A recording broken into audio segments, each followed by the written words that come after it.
Considérons de plus près le Seigneur Jésus comme étant l'objet et la mesure de Dieu pour l'œuvre du Saint-Esprit en nous, cette nature entièrement autre qu'il représente. Et il y a un certain nombre de passages qui tous insistent sur la vérité. Ces passages des évangiles doivent être certainement avoir joué un rôle dans l'éducation des disciples. Il y a eu en premier lieu l'affirmation ou la déclaration faite aux Juifs, une chose terrible à dire en présence de ses disciples. Il y avait là des Juifs qui avaient fait profession de croire. Le Seigneur soulève pour eux la question de l'état du disciple. Il dit à ces Juifs qui avaient cru à lui. Il n'est pas dit qu'ils aient cru en lui. Si vous demeurez dans ma parole, vous êtes véritablement mes disciples. Vous connaîtrez la vérité, et la vérité vous affranchira. Ils lui répondent aussitôt en se réclamant de leurs droits. Nous sommes la postérité d'Abraham, nous n'avons jamais été les esclaves de personne. Il insiste sur cette question de la vérité liée à lui-même. Si donc le Fils vous affranchit, vous serez réellement libre.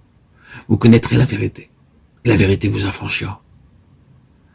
La question de la postérité à laquelle ils appartiennent est soulevée et associée à cela. Nous avons cette déclaration. Ceux que le Fils affranchit sont réellement libres. Comprenons bien cette pensée. Connaître la vérité, c'est connaître le Fils. Être affranchi par la vérité, c'est être affranchi par la connaissance du Fils. Il dit ensuite aux Juifs, à ceux, je suppose, qui devaient être de l'espèce la plus violente, ces paroles d'une force incomparable. Le Père dont vous êtes issus, c'est le diable, et voulait accomplir le désir de votre Père. Il a été meurtrier dès le commencement, et il n'a pas persévéré dans la vérité, il est menteur et le père du mensonge. Jean 8, 44. Quand il profère ce langage terriblement fort, et demeure entièrement sur cette question de la vérité comme étant liée à lui-même. Ensuite, lorsque nous arrivons au chapitre 14, il est seul avec ses disciples. Et Philippe lui demande, Seigneur, montre-nous le Père et cela nous suffit. La réponse est alors, il y a si longtemps que je suis avec vous et tu ne m'as pas connu, Philippe. Celui qui m'a vu a vu le Père. Puis vient encore une autre question dans l'école.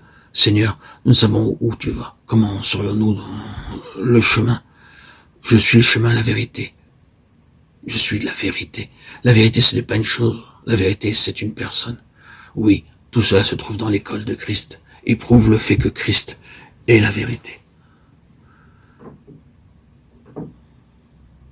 Je ne sais pas à quel point nous sentons l'importance de cette question, mais l'objet de notre méditation, c'est que nous en arrivions à voir combien ces choses sont essentielles.